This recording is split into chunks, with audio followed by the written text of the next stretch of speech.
കൊച്ചിയിൽ നടിയെ ആക്രമിച്ച കേസിൽ ഞെട്ടിക്കുന്ന വെളിപ്പെടുത്തലുമായി മുഖ്യപ്രതി പൾസർ സുനി. നടിയെ ആക്രമിക്കാൻ കൊട്ടേഷൻ നൽകിയത് നടനും കേസിലെ പ്രതിയുമായ ദിലീപ് എന്ന പൾസർ സുനി വെളിപ്പെടുത്തി. റിപ്പോർട്ടർ ടിവി നടത്തിയ സ്റ്റിംഗ് ഓപ്പറേഷനിലാണ് വെളിപ്പെടുത്തൽ. കൊട്ടേഷൻ തുകയായി 1.5 കോടി രൂപയാണ് പ്രതിഫലമായി ദിലീപ് വാഗ്ദാനം ചെയ്തതെന്നും പൾസർ സുനി പറയുന്നു. മുഴുവൻ തുകയും കിട്ടിയില്ലെന്നും തനിക്ക് ഇനിയും 80 ലക്ഷം രൂപ കിട്ടാനുണ്ടെന്നും ആവശ്യം വരുമ്പോൾ പലപ്പോഴായി താൻ ദിലീപിൽ നിന്നും പണം വാങ്ങിയെന്നും സുനി വെളിപ്പെടുത്തുന്നു. 2017 ഫെബ്രുവരി 17-നാണ് കൊച്ചിയിൽ ഓടുന്ന വാഹനത്തിൽ വെച്ച് നടി ബലാത്സംഗത്തിന് ഇരയായത്. നടൻ ദിലീപ് ഉൾപ്പെടെ 9 പ്രതികളാണ് കേസിലുള്ളത്.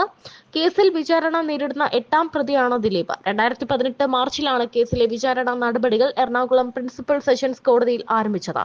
കേസിലെ സുപ്രധാന തെളിവായ മെമ്മറി കാർഡ് കോടതിയുടെ കസ്റ്റഡിയിലിരിക്കെ 3 തവണ പരിശോധിക്കപ്പെട്ടു എന്ന വാർത്തയും റിപ്പോർട്ടർ ടിവി അന്ന് അറിയിച്ചിരുന്നു. ഒരു സിനിമയുടെ ചെലവിലാണ് പണം വാഗ്ദാനം ചെയ്തതെന്നും 70 ലക്ഷത്തോളം രൂപ ലഭിച്ചുവെന്നും പൾസർ സുനി പറയുന്നുണ്ട്. നടി ആക്രമിക്കപ്പെടുമ്പോൾ എല്ലാ വിവരവും തത്സമയം ഒരാൾ അറിഞ്ഞിരുന്നുവെന്നും തന്നെ ആക്രമിക്കാതിരുന്നാൽ എത്ര വേണമെങ്കിലും പണം നൽകാമെന്ന് നടി കരഞ്ഞു പറഞ്ഞിരുന്നതായും സുനി പറയുന്നു. ആ പണം വാങ്ങിയിരുന്നുവെങ്കിൽ താൻ ജയിലിൽ പോകില്ലായിരുന്നുവെന്നും അതിക്രമം നടക്കുമ്പോൾ താൻ മറ്റു ചിലരുടെ നിരീക്ഷണത്തിലായിരുന്നുവെന്നും സുനി പറഞ്ഞു. അതിക്രമത്തിന്റെ ദൃശ്യങ്ങൾ പലതവണ ഷൂട്ട് ചെയ്തിട്ടുണ്ടെന്നും കുറ്റബോധം ഉണ്ടാകണമെങ്കിൽ തന്നോട് പറഞ്ഞ പോലെയെല്ലാം ചെയ്യണമായിരുന്നുവെന്നും അല്ലാതെ തന്നെയുള്ള കാര്യങ്ങളാണ് മെമ്മറി കാർഡിൽ ഉള്ളതെന്നും പൾസർ സുനി പറഞ്ഞു. നടിയെ ഏത് രീതിയിൽ ആക്രമിക്കണമെന്ന നിർദ്ദേശം ലഭിച്ചിരുന്നുവെന്നും സ്വമേധയാ സഹകരിക്കുന്നു എന്ന രീതിയിലായിരിക്കണം ദൃശ്യങ്ങൾ ലഭിക്കേണ്ടത് എന്ന വിവരം നടിയോട് പറഞ്ഞിരുന്നതായും സുനി പറയുന്നുണ്ട്. ഇതേ തുടർന്നാണ് തന്നെ വിട്ടയക്കണമെന്നും എത്ര പണം വേണമെങ്കിലും നൽകാമെന്ന് നടി പറഞ്ഞതെന്നുമാണ് സുനിയുടെ വെളിപ്പെടുത്തലിൽ നിന്ന് മനസ്സിലാക്കുന്നത്. പരോളിൽ ഇരിക്കെയാണ് നടിയെ ആക്രമിച്ച കേസിലെ 1-ാം പ്രതി കൂടിയായ പൾസർ സുനി വെളിപ്പെടുത്തൽ നടത്തുന്നത്. കേസിലെ 8-ാം പ്രതിയാണ് നടൻ ദിലീപ്. 2024 സെപ്റ്റംബറിൽ നടിയെ ആക്രമിച്ച കേസിൽ പൾസർ സുനിക്ക് കർശന ഉപാധികളോടെ ജാമ്യം ലഭിച്ചിരുന്നു. മാധ്യമങ്ങളോട് സംസാരിക്കരുത്, സാക്ഷികളെ സ്വാധീനിക്കരുത്, ദിലീപ് അടക്കമുള്ള മറ്റു പ്രതികളെ കാണരുത് തുടങ്ങിയ കർശന ഉപാധികളോടെയാണ് എറണാകുളം പ്രിൻസിപ്പൽ സെഷൻസ് കോടതി ജാമ്യം അനുവദിച്ചത്. 7 വർഷത്തിന് ശേഷമായിരുന്നു പൾസർ സുനി പുറത്തിറങ്ങിയത്. സുപ്രീം കോടതിയാണ് പൾസർ സുനിക്ക് ജാമ്യം അനുവദിച്ചത്. പിന്നീട് ജാമ്യത്തിനുള്ള വ്യവസ്ഥകൾ തീരുമാനിക്കാൻ ജാമ്യാപേക്ഷ സെഷൻസ് കോടതിക്ക് വിടുകയായിരുന്നു. കേസ് അതിന്റെ വിചാരണയുടെ അവസാന ഘട്ടത്തിൽ എത്തി നിൽക്കുന്ന സാഹചര്യത്തിലാണ് സുനിക്ക് ജാമ്യം ലഭിച്ചത്.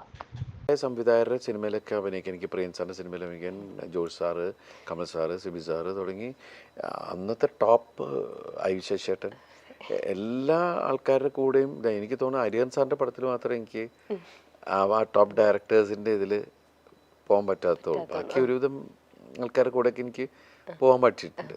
പിന്നെ എൻ്റെ തിരക്കഥാകൃത്തുക്കൾ അവർ ഒരു പ്ലാറ്റ്ഫോം ഉണ്ടാക്കി തന്നാലേ നമുക്ക് കളിക്കാൻ പറ്റുള്ളൂ. എനിക്ക് വേണ്ടിയിട്ട് ഉള്ള കഥാപാത്രങ്ങൾ അവർ സ്റ്റിച്ച് ചെയ്തിട്ടുണ്ട്.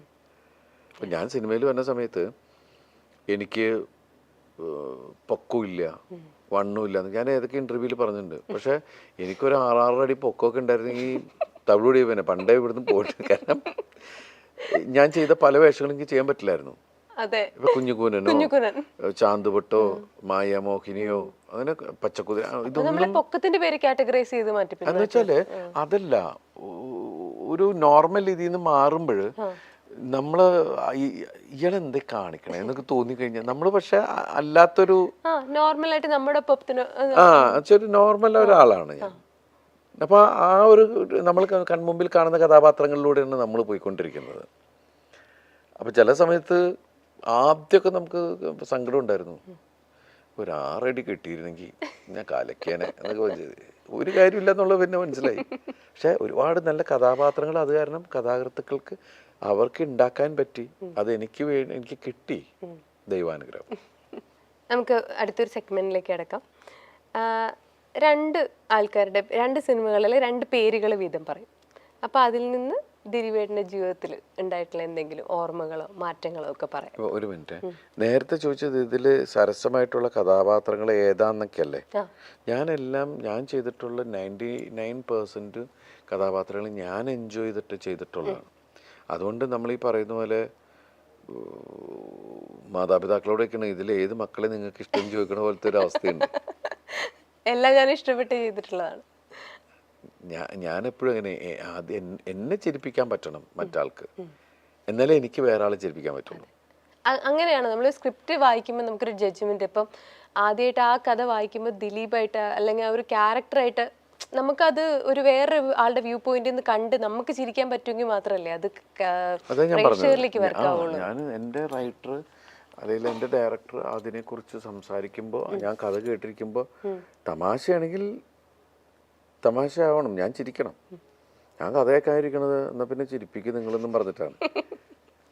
കാരണം എന്താണെന്നറിയോ, ഞാൻ ഇതുമായിട്ട് വരുമ്പോൾ എന്നാൽ പിന്നെ ചിരിപ്പിക്കുന്നു പറഞ്ഞിട്ട് അവരിയ്ക്കണേ ഓഡിയൻസ്. അതെ അതെ തീർച്ചയായിട്ടും. അപ്പൊ എനിക്ക് ചിരിക്കാൻ റെഡി ആയിട്ടാണ് ഇരിക്കുന്നത്. അവർ ചിരിക്കാൻ റെഡി എന്ന് വെച്ചാൽ അതിൽ കാര്യം ഉണ്ടാവണം. ഇപ്പൊ നേരത്തെ തന്നിരുന്ന ഒരു എന്താ പറയുക, നമുക്ക് തന്നിരുന്ന ഒരു എന്താണ് അതിന് കറക്റ്റ് വേർഡ് പറയുന്നത് വെച്ചിട്ടുണ്ടെങ്കിൽ റിസപ്ഷൻ ആളുകൾ എന്ന് വെച്ചാല് ഒരു പരിഗണന എന്നൊക്കെ പറയില്ലേ. ഇപ്പൊ എന്തെങ്കിലും തമാശ പറഞ്ഞാലും ആ പോട്ട് ചിരിച്ചു വിട്ടേക്കാം എന്ന് പറയാം. പക്ഷെ ഇപ്പൊ എന്ന് വെച്ചിട്ടുണ്ടെങ്കിൽ അതിന്റെ ഇത് കൂടി. കാരണം എന്ന് വെച്ചിട്ടുണ്ടെങ്കിൽ ഉത്തരവാദിത്വം കൂടി എന്ന് വെച്ചിട്ടുണ്ടെങ്കിൽ നമ്മൾ ദൈവമേ ചിരിക്കണേ. കാരണം എന്ന് വെച്ചിട്ടുണ്ടെങ്കിൽ കരയിപ്പിക്കാൻ എളുപ്പാ. നമ്മുടെ പ്രാരബ്ധം പറഞ്ഞാൽ മതി, ചിലപ്പോൾ സങ്കടമായിട്ട് കരയും. ചിരിപ്പിക്കൽ വലിയ പണിയാ. അത് ചിരിപ്പിക്കുന്ന ആരാണെങ്കിലും ഞാൻ ഭയങ്കരമായിട്ട് ചിരിക്കാൻ ആഗ്രഹിക്കുന്ന ഒരാളാണ്, മനസ്സിലായില്ലേ. അപ്പോൾ ഈ മിമിക്രിയിലെ മിക്ക ആൾക്കാരുടെയും ഫാനാണ് ഞാൻ. എപ്പോഴും ഇവരുടെ ഓരോ കാര്യങ്ങൾ കണ്ടിട്ട് തന്നെ പിന്നെ ഞാൻ വിളിച്ച് പറയുകയും ചെയ്യും. അവരുടെ ഷോർട്ട് ഫിലിം കണ്ടാലും മറ്റു തമാശകൾ കണ്ടാലൊക്കെ വിളിച്ച് പറയും. എങ്ങനെ കാവ്യ ചേച്ചിയും മീനാക്ഷിയും മാമാട്ടിയൊക്കെ സിനിമ കണ്ടോ? വോയിസ് ഓഫ് സത്യനാഥൻ കണ്ടോ? കണ്ടു. അവര് ചെന്നൈയിലാണ് കണ്ടത്. അവിടെ ഹൗസ്ഫുള്ളായിരുന്നു. ഭയങ്കരമായിട്ട് എൻജോയ് ചെയ്തു. അവര് എന്നെ 2 പേരും 3 പേരും. അപ്പൊ ചെറുത് ഭയങ്കര ചിരിയായിരുന്നു എന്ന് പറയണ്ടേ. അപ്പൊ കാവ്യ കണ്ട് ഇവിടെ ആവശ്യമുള്ളിടത്തും ചിരിക്കുന്നുണ്ട്, ആവശ്യമില്ലാത്തടത്തും ചിരിക്കുന്നു ഇവള് ഇതൊക്കെ പറഞ്ഞിട്ട് അവളെ കളിയാക്കുണ്ടായിരുന്നു. നീനുട്ടിയും എന്നെ വിളിച്ചു, അച്ഛാ നന്നായി അച്ഛാ, എൻ്റെ ഫ്രണ്ട്സൊക്കെ ഉണ്ടായി, അവർക്കൊക്കെ ഭയങ്കര ഇഷ്ടമായി.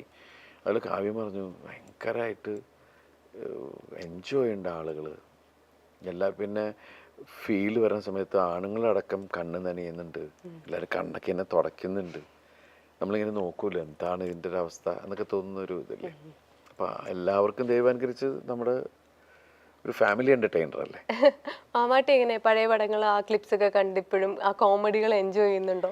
മാമാട്ടി ശരിക്കും പറഞ്ഞാൽ ഈ അടുത്ത കാലത്താണ് നമ്മുടെ സിനിമകൾ കാണാൻ തുടങ്ങുന്നത്. അങ്ങനെയാണ് ഓരോ ഇവള് എൻജോയ് ചെയ്യണമെന്ന് കണ്ടപ്പോഴാണ് നമ്മൾ ഓരോ സിനിമകൾ കാണിക്കുന്നത്. അപ്പൊ മായമോഹിനി കണ്ടപ്പോ അച്ഛൻ എന്തൊക്കെ കാണിക്കണേ എന്നൊക്കെ ചോദിച്ചു. അങ്ങനെയൊക്കെ ഉള്ള സാധനങ്ങളൊക്കെ ആയി. ആൾക്കിപ്പോ ഈ ഒക്ടോബർ ആകുമ്പോൾ 5 വയസ്സാവും. അതെ അതെ. അപ്പൊ സിനിമ കണ്ട് ആ കോമഡി ഒക്കെ മനസ്സിലായി തുടങ്ങിയിട്ടുണ്ട് ഇപ്പൊ എന്തായാലും. അപ്പൊ ഇനി ഒരു ഫാനോട്, ഒരു സ്ട്രോങ് ഫാനോട് വന്നിരിക്കുകയാണ്. ഓക്കെ, അപ്പം ഈ പടങ്ങളെ കുറിച്ചൊക്കെ പറയുമ്പോൾ അല്ലെങ്കിൽ ഈ ആളുകളെ കുറിച്ച് പറയുമ്പോൾ ദിലീപേട്ടന് ജീവിതത്തിൽ ഉണ്ടായ ഒരു മാറ്റം എന്താണെന്ന് പറയാം. സല്ലാപം, കഥാവിശേഷൻ, ഈ 2 പടത്തിൽ നിന്നും ദിലീപേട്ടന് ഉണ്ടായ ഒരു മാറ്റം. സല്ലാപം ശരിക്കും പറഞ്ഞാൽ എൻ്റെ ജീവിതത്തിൽ ഒരു ടേണിംഗ് പോയിന്റ് ആണ്. ആസ് ആൻ ആക്ടർ ഉറപ്പായിട്ടും അവിടെ നിന്നാണ് എൻ്റെ ഒരു പലരുടെയും വിചാരം അതാണ് എൻ്റെ ആദ്യത്തെ പടം സല്ലാപം. അതിന് മുമ്പുള്ള പടങ്ങൾ ചിലപ്പോൾ അവരുടെ അത് അത്രയും ജനഹൃദയങ്ങളിലേക്ക് ഇറങ്ങിച്ചെന്ന ഒരു കഥ. പിന്നെ കഥാവിശേഷം എനിക്ക് ഇഷ്ടപ്പെട്ട സിനിമകളിലൊന്നാണ്. ചന്ദ്രേട്ടൻ്റെ, എനിക്ക് തോന്നുന്നു ചന്ദ്രേട്ടൻ്റെ മകന് ഫീൽ ചെയ്ത ഒരു ഇൻസിഡൻറ്റിനെ ബേസ് ചെയ്തിട്ടുണ്ടാക്കിയൊരു കഥയാണ്. ഞാൻ ഇപ്പോഴും എന്തൊരു മൂഡാണ് ആ പടം. ഇയാളുടെ ഒരു ട്രാവലിങ്, പല ഭാഷയിലുള്ള ആളുകളും, വേറൊരു അയാൾ ഒളിപ്പിച്ചിരിക്കുന്ന ഒരു മിസ്റ്ററിയും. അത് ചില സമയത്ത് സൂയിസൈഡ് എന്ന് പറയുന്നത് രക്ഷപ്പെടലാണ്. ചിലത് താങ്ങാൻ പറ്റാണ്ടാവുമ്പോൾ പോവുക എന്ന് പറയുന്നത്. പക്ഷെ അതൊരു അതിനോട് അതല്ല ശരിക്കും വേണ്ടതെന്നുള്ളതാണല്ലോ. നമ്മൾ ഫൈറ്റാണല്ലോ ലൈഫ് എന്ന് പറയുന്നത്. ഒരു ജന്മമുള്ളൂ, അത് നമ്മൾ ജീവിച്ച് തീർക്കാം. പക്ഷെ ചിലർക്കത് പ്രഷർ, ഈ പറയുന്ന ഞാനിങ്ങനെ സംസാരിച്ചിട്ടും എനിക്ക് തോന്നിയിട്ടുണ്ട് 2020 എന്ന സമയത്താണ് പ്രഷർ താങ്ങാൻ പറ്റാതെ. എന്നിട്ട് ഞാൻ ഇവിടുന്ന് വേറെ രാജ്യത്തേക്ക് പോയി. കാരണം ഇവിടെ നിന്ന് കഴിഞ്ഞാൽ ചിലപ്പോൾ അത്ര കുഴപ്പമായി പോയി മെൻ്റലി.